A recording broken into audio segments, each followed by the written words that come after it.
Today we're getting under the hood of women's health with Elizabeth, the founder and CEO of Under the Sisterhood and the founder and chair of Sistergood. Elizabeth will be getting under the hood of bone health. I recently went for my annual, and during my annual, I had that nice conversation around where I was in terms of postmenopause, and I was given a prescription to have a mammogram and a bone density scan. And so I went for my bone density scan and my mammogram, and I got my mammogram back, my results back in the mail. And then I got a call. Actually, I didn't get a call. I actually reached out to my physician after about a month not hearing about the bone density scan. And I said, and I asked, of course, to find out what the results were. And so her physician assistant gave me a call and said, and so this was very recent, like 3 months ago, you have osteoporosis of the spine and you have osteopenia of the hips. And, take calcium and go speak with this physician who they referred me to.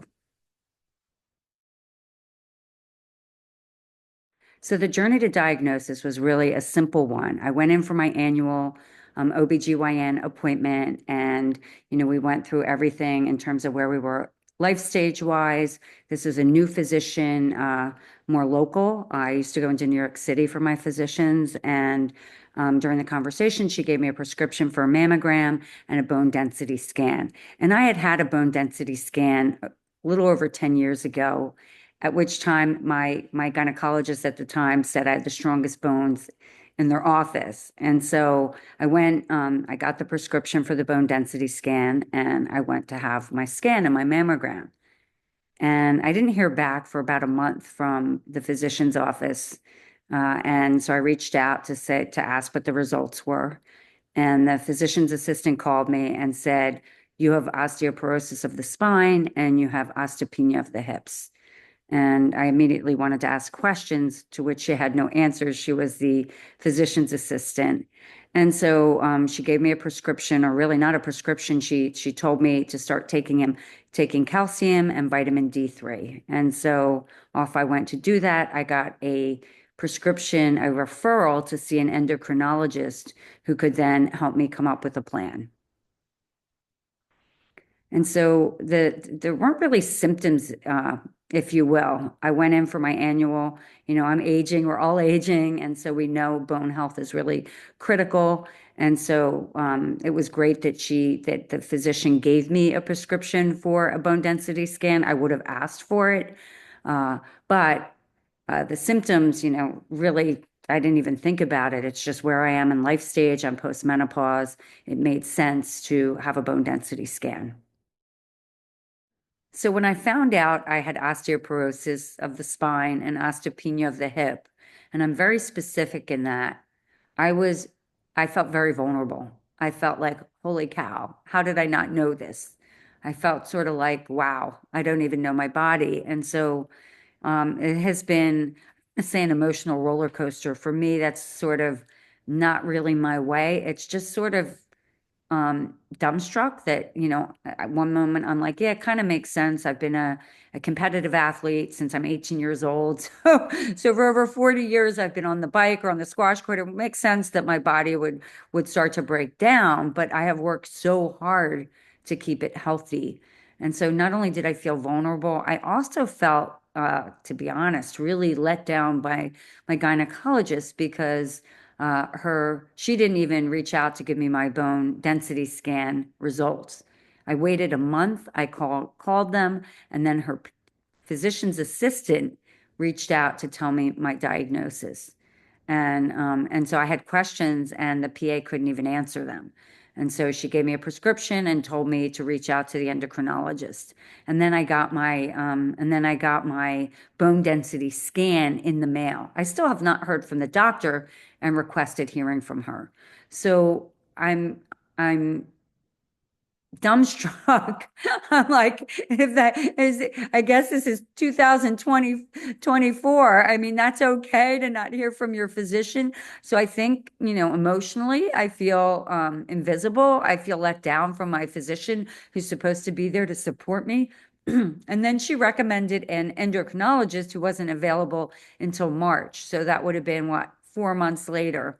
So I went to another new endocrinologist in the practice, and she turned out to be awesome, absolutely awesome. She's new to the practice. She's moving, she moved locations, so she's building her patient base, but she spent the time with me to really go through all the details of what this means, what it can look like, and what I can do. So yeah, it's been an interesting, very short journey, but detailed journey because, managing my health and making sure my bones are strong is really important to me. So osteoporosis hasn't really affected my daily life or routine in a meaningful way. I mean, it has, in terms of an activity perspective, I'm very active, and usually when it gets cold, because I live in the Northeast, when it gets cold, I get off my bicycle and I go to the gym indoors. And so instead of, riding the bike outside, I tend to run to stay fit.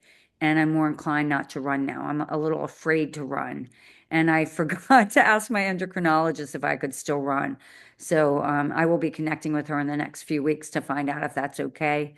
But immediately I got nervous about that because I felt like, oh, I'm fragile now. Suddenly I'm fragile. I didn't think of myself as fragile.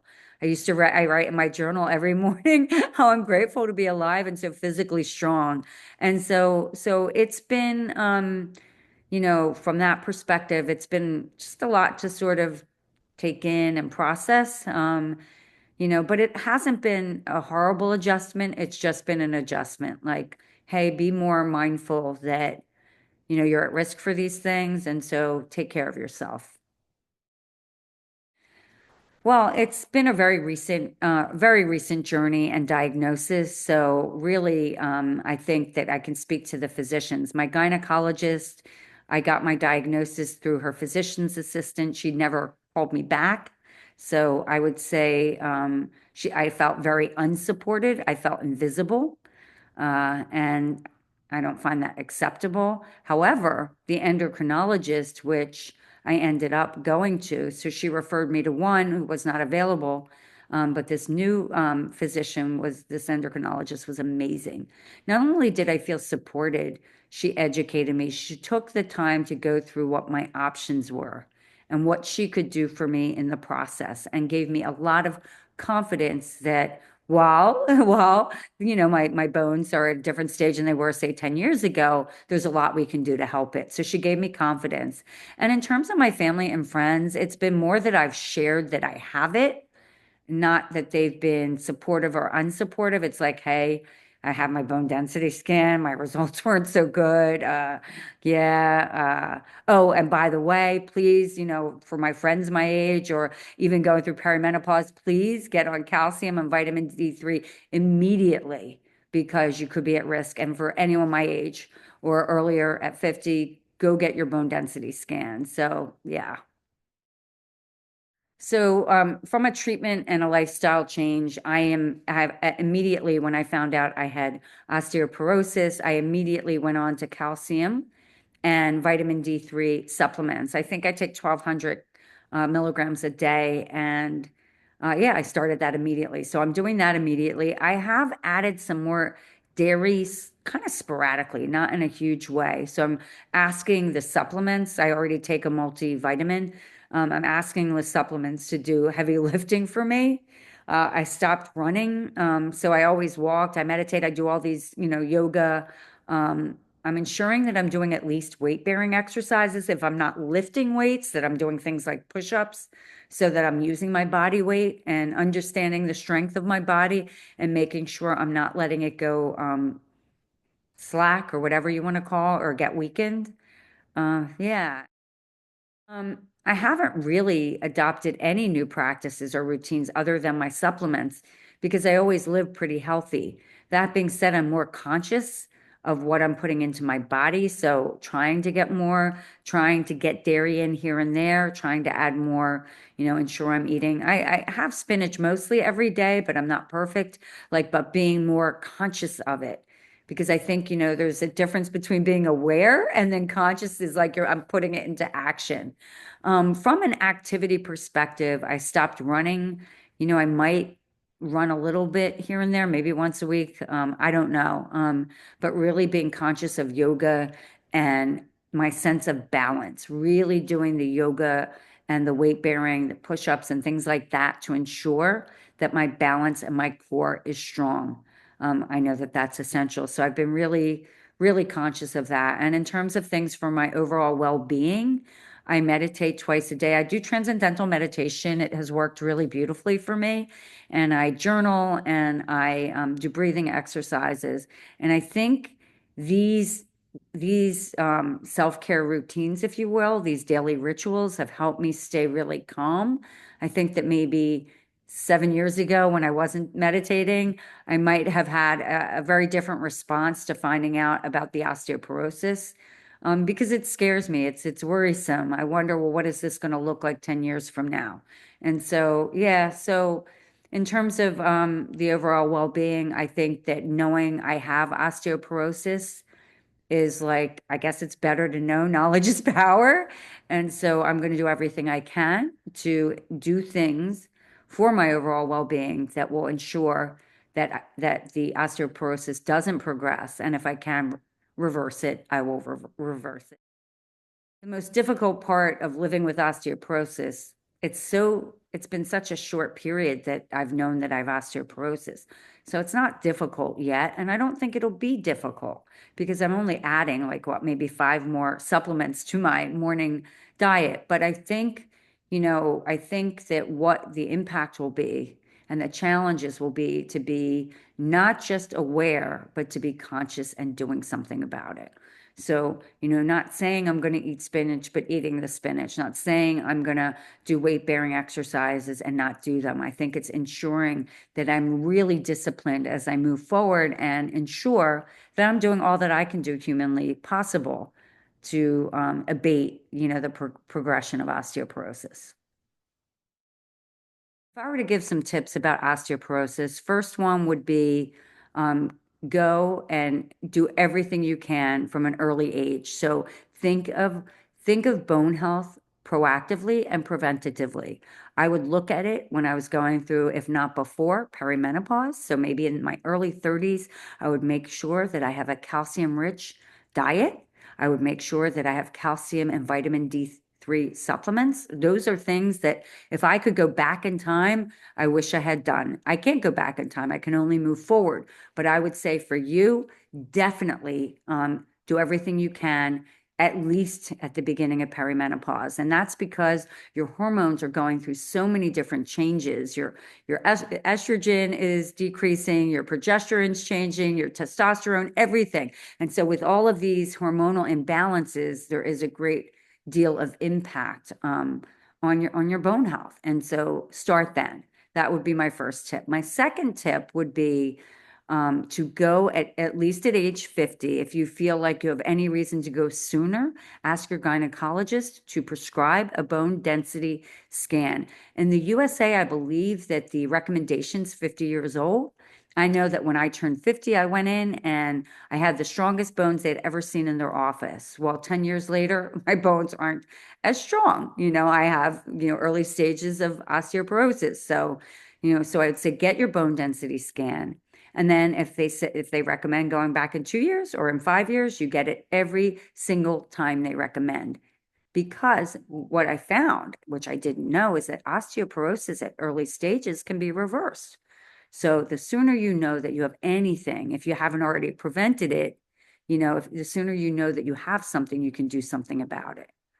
The third thing is like if you don't feel you're getting the answers you need or the attention you need from a physician, it's really important that you go into your doctor's appointments with a list of questions and really prepared to get what you need to get out of the conversation. You must advocate for yourself. You must advocate for yourself. So for instance, I still have not heard from my gynecologist. I got diagnosed through the physician's assistant and handed hey, get these vitamins and reach out to this endocrinologist. So I would say, you are your own best advocate. Know your body and go and ask the right questions. So that's the third tip I'd give.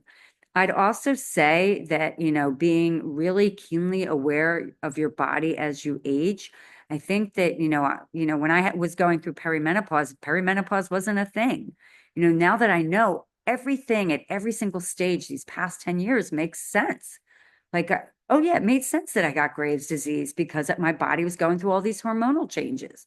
And so, if I could go back in time, I learned from my endocrinologist that Graves' disease can speed up osteoporosis because it's attacking your system. So knowing that, I could have been on the vitamin sooner. So I don't know that, but I can tell you that.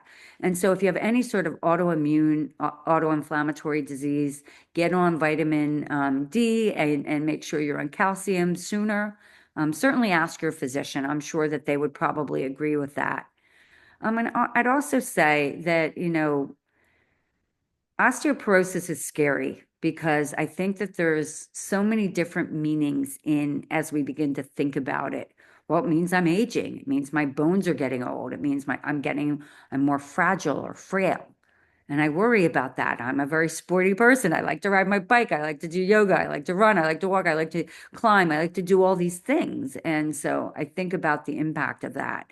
And so I think that, don't think of osteoporosis as scary. Do what you need to do to manage it. And so we can manage it. In some cases, if you catch it early, you can reverse it. But it is manageable. And it's up to us to, again, proactively take care of ourselves and do what we need to manage it. If I were to give some tips about osteoporosis, first one would be um, go and do everything you can from an early age. So think of bone health proactively and preventatively. I would